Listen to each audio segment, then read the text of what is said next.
श्रीराम समर्थ. श्रोते हो, आपण ऐकत आहात श्री गोंदवलेकर महाराज यांचे प्रवचन. नामस्मरणात राहणाऱ्यालाच खरे दर्शन होते.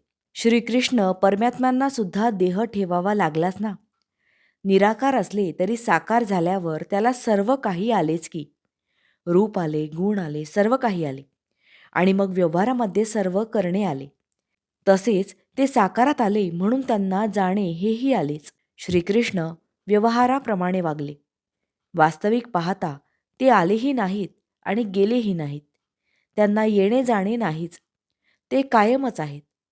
साकाराचे रूप पाहावेसे वाटते, पण तेच सर्व काही नव्हे हे समजून चालले पाहिजे.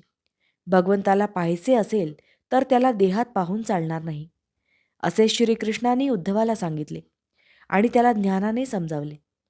उद्धवाला हे ज्ञान झाल्यावर त्यांनी त्याला आता जाऊन गोपींचे समाधान कर असे सांगितले. त्याप्रमाणे गोकुळात जाऊन तो गोपींना सांगू लागला की तुम्ही श्रीकृष्णाला देहात पाहून प्रेम केले हे योग्य झाले नाही, तुमची चूक झाली. अशा रीतीने देहाबद्दल त्याने तिरस्कार उत्पन्न करण्याचा प्रयत्न केला. त्यावर गोपींनी त्याला म्हटले की तू आपला वेदांत जिथे कोणी नाही तिथे जाऊन सांग. श्रीकृष्णाला देहात पाहून आम्हाला जे मिळाले ते आमचे आम्हालाच ठाऊक, ते तुला मिळणे शक्य नाही. गोपींनी श्रीकृष्णावर जे प्रेम केले ते देहाला विसरून केले. त्याच्यापुढे त्यांनी सर्वस्व तुच्छ मानले आणि त्यामुळेच श्रीकृष्णालाही गोपींवर तसेच प्रेम करणे भाग पडले. गोपी त्याला अनन्य शरण होऊन राहिल्या. तसे प्रेम करावे. जो नाम घेतो तोच खरा स्मरणात राहतो आणि त्यालाच खरे दर्शन होते आणि ते रोज सतेज होत असते.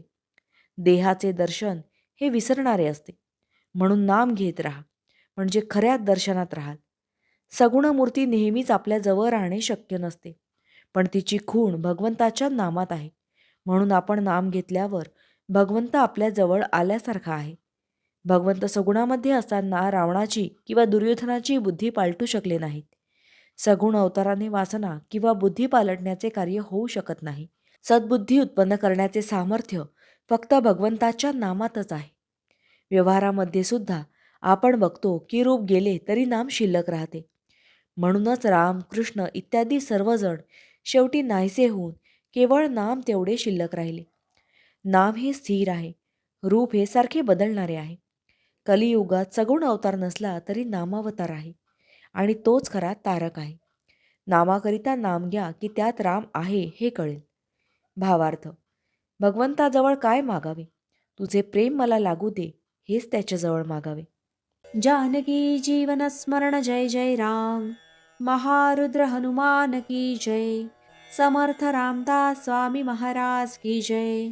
सब संतन की जय. श्री अनंत कोटी ब्रह्मांड नायक राजाधिराज सच्चिदानंद सद्गुरु श्री ब्रह्मचैतन्य महाराज की जय. जय जय रघुवीर समर्थ. आता आपण 13 वेळा नामस्मरण करूया. श्रीराम जय राम जय जय राम. श्रीराम जय राम जय जय राम. श्रीराम जय राम जय जय राम. श्रीराम जय राम जय जय राम. श्रीराम जय राम जय जय राम. श्रीराम जय राम जय जय राम. श्रीराम जय राम जय जय राम. श्रीराम जय राम जय जय राम. श्रीराम जय राम जय जय राम. श्रीराम जय राम जय जय राम. श्रीराम जय राम जय जय राम. श्रीराम जय राम जय जय राम.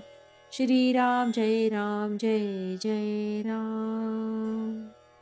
जय श्रीराम.